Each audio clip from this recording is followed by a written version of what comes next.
Hello, Ms. Smith. How are you doing today? I'm doing okay. Okay. Well, I want to first of all thank you for being able to come in today. Um, that's a pretty big accomplishment in itself. So, first things first, I want to applaud you for that, and I want to go ahead and jump into the session. I want to check on how you're feeling today. I want to do a mood check with you first. How do you feel today? Well, before you answer that, I apologize. Last week, how did you feel? Last week, on a scale of 1 to 10, 10 being the worst. Yeah, I was at about a 7. And how do you feel this week? I'm still at about a 7. Okay. So you're still feeling about the same? Yeah. Okay. So what we're going to do this session is that we are going to first set the agenda for the rest of the session and how it's going to go. Okay. What we're going to do is talk about specifically last week's session, and we're also going to review homework from last week that we assigned. Okay. We're going to kind of dissect that a little bit. We're going to talk about a specific problem that you could have had during that homework assignment. How did you find that anyway? So did you find that hard to do? No, it actually kind of came pretty easily, I thought. Okay, so what we're going to do is we're going to look at your homework assignment, and then after that, we're going to focus in on specifics of your homework assignment. Okay, and then after that, what we're going to do is we're going to collaborate together. We're going to come up with a homework assignment for the following week, and of course, like any other session, I'm going to get feedback on how you felt overall during the session. How does that sound? That sounds good. Okay. So last week during session, you talked about your automatic thoughts, specifically with you feeling like you failed as a mother, or you were failing as a mother because you weren't able to breastfeed your 1-year-old. 1-year-old, is that correct? Well, he's about 7 months. Okay. He's getting close. I apologize. But yes, your 7-month-old child, you were struggling with breastfeeding him, and how that thought made you feel like a negative, that negative thought made you feel like a failure as a parent. Yeah. Does that sound correct? Yeah. Okay. So if you recall the previous session, what we did was we kind of looked at situations, what we would call evidence, on why that feeling wasn't really a core belief. Mm-hmm. You know, a core belief is something that you believe so strongly, it's just like ingrained in you. Okay? Mm-hmm. And those automatic thoughts that you feel whenever you say, hey, I feel like a bad mother because I'm not breastfeeding my child, is really not real. And remind me again of what we talked about last session that made you feel that you weren't a bad mother in regards to breastfeeding. Right, and so my son, he had went for his 1-month checkup over at his pediatrician, and he was on track for everything. He's crawling now. He's getting very close to walking. Right. He's gaining weight. I mean, he's eating well. And so the pediatrician, her words was that he was doing perfect. And so when I heard that, it kind of showed me that I'm not necessarily failing as a mom, although I'm not able to breastfeed him like I would like. He's still on track, and so that made me feel better about things. Right. So when you went to your pediatrician and you went for your checkup, Mm-hmm. Pediatrician said everything's going great with your baby. You feel better about where you're at as a mother. Mm-hmm. It made you feel like you weren't failing as a mother. Right. Is there any other situation? Is there anything else that's evidence that is not, that doesn't make you, that makes you feel like you're not a failure? Yeah, and so with my first son, he's in first grade now. Mm-hmm. But I was able to breastfeed him up until he was, almost a year old. Right. And so I just kind of thought back to that and thought, at least I got to do that with him. And so that, just kind of made me feel a little bit better too. Okay. And what did you conclude from thinking in that matter? That I, in fact, am not, failing as a parent. That, even though things aren't going the way I kind of had planned for them to go, that it doesn't mean I'm a failure. Great. That sounds great. And just one last thing. Your baby, your 7-month-old baby. Mm-hmm. Okay.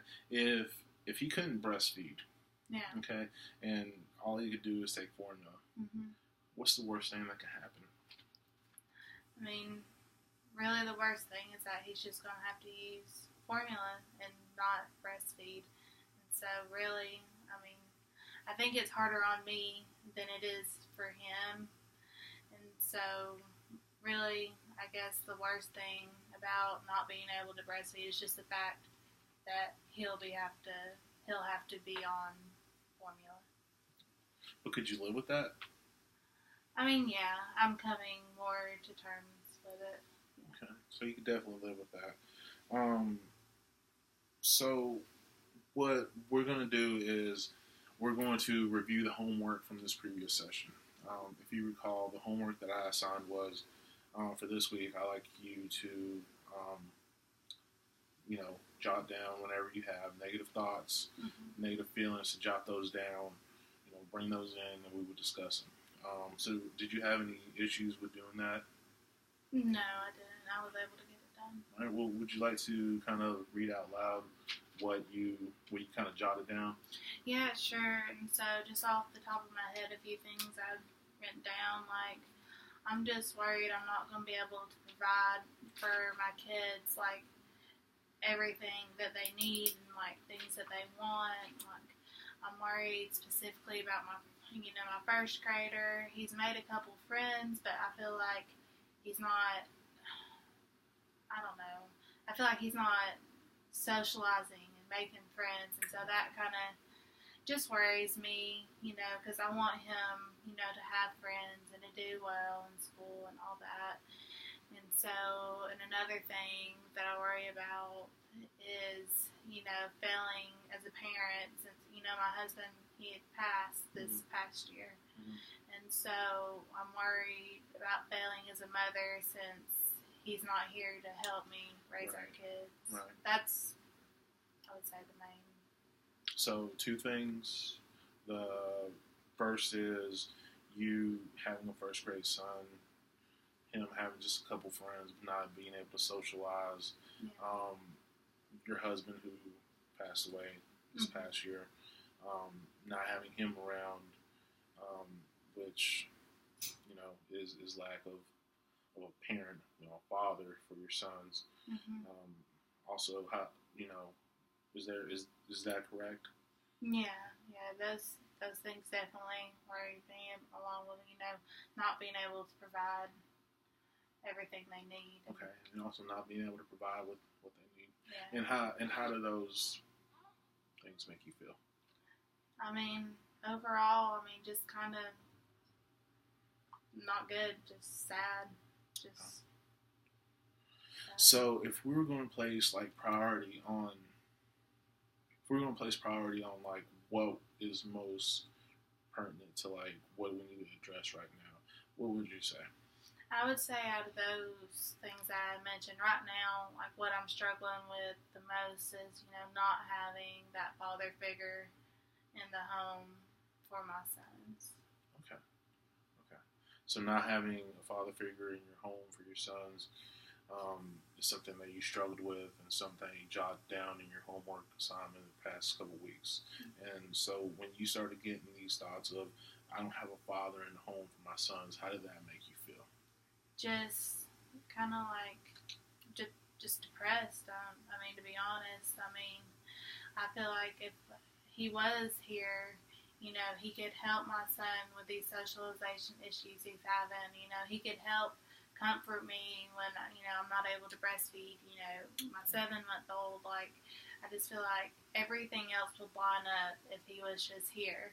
And so these what ifs just kind of get in my head, and then they just snowball until I'm just feeling, super depressed. And so it kind of just got to a point where I'd let it build up so much that I just had to reach out to my mom and be like, could you please just come get them for the weekend? I mean, she, of course, was happy to do it because she knows, how hard it's been. Mm-hmm.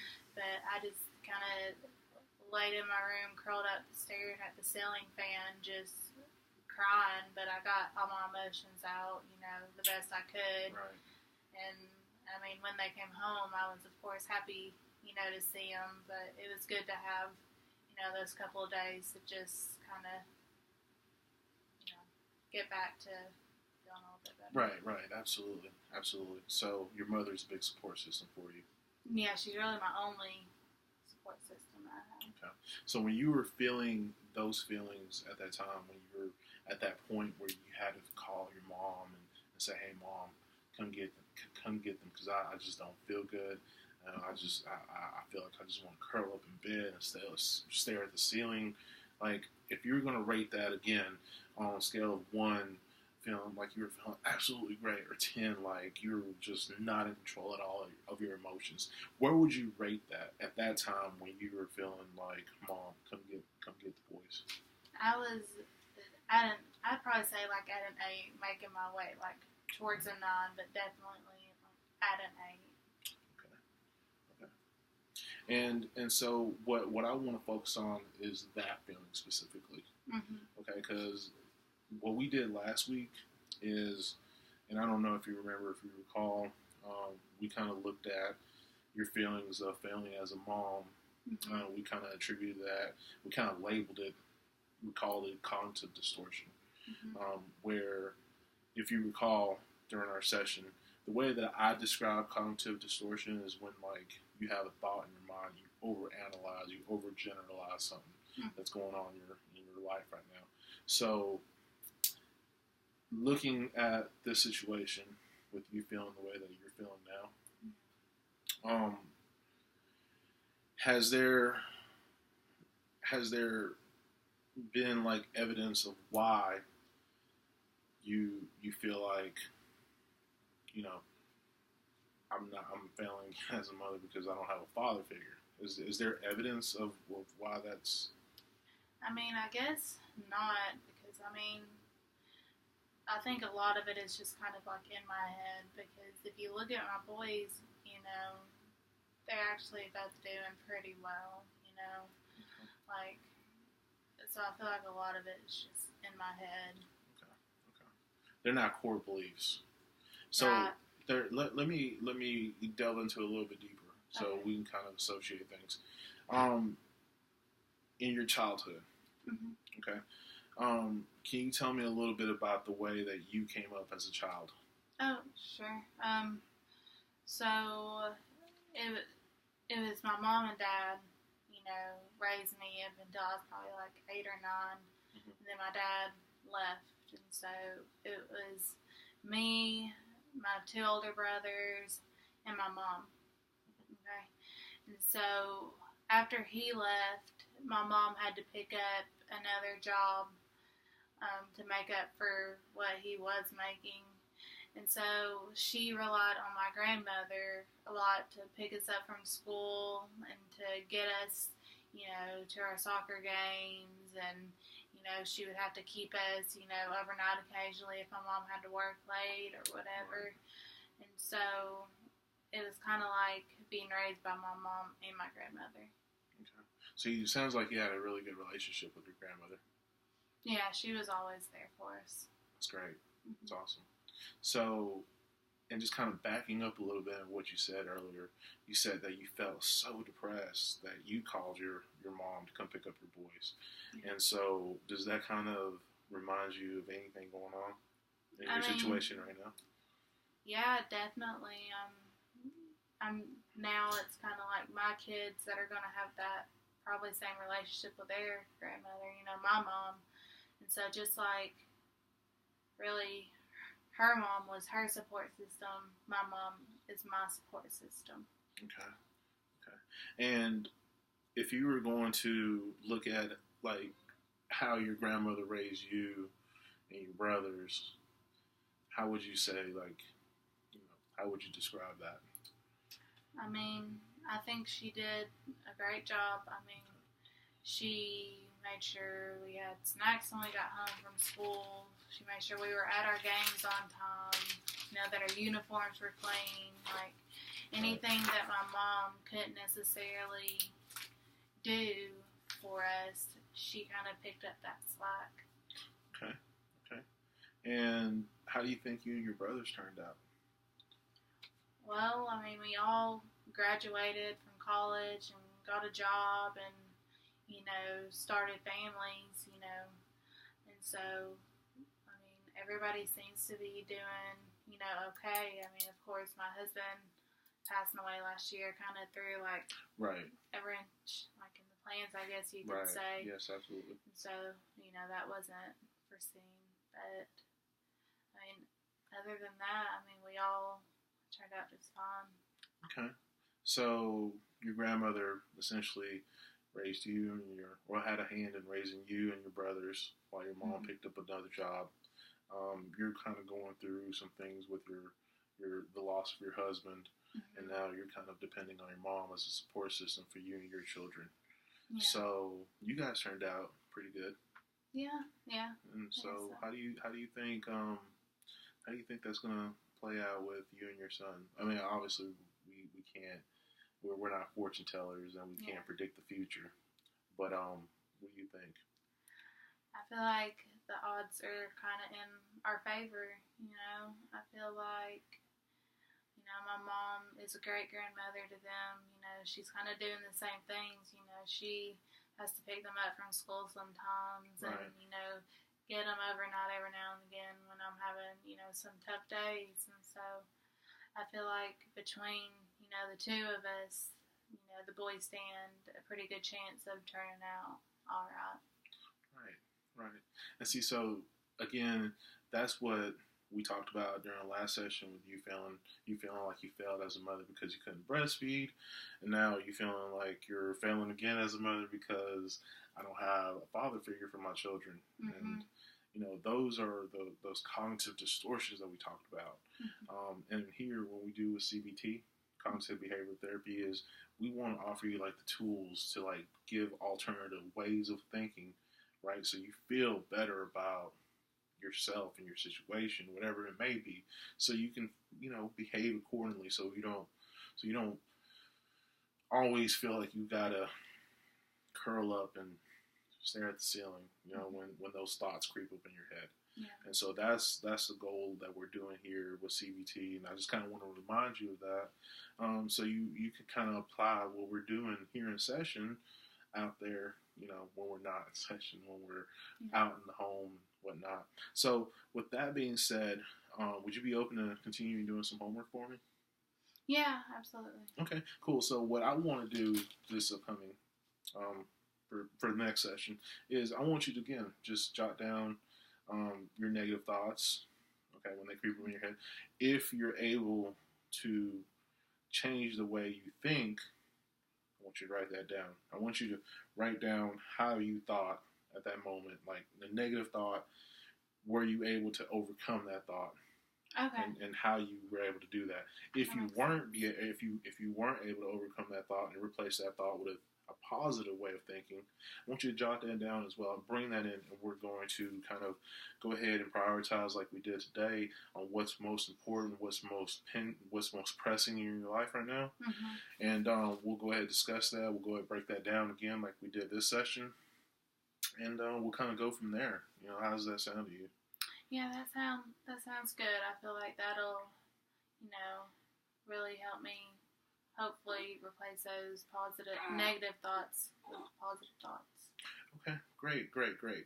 And so lastly, I want to know how you felt about this session. How did you feel overall about this session and what we talked about today?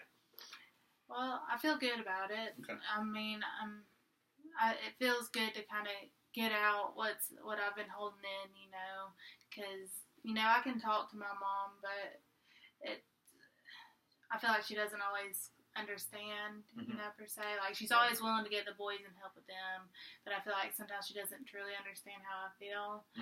And so I feel like this is a good step in, replacing these negative thoughts with positive feelings and hopefully getting back on track with, having a more positive life as best we can without, my husband.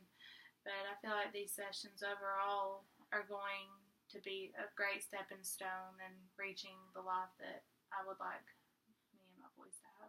Absolutely. And as long as you're open during sessions, I think that, we're going to be able to accomplish our goal of not feeling the way that you feel as a parent.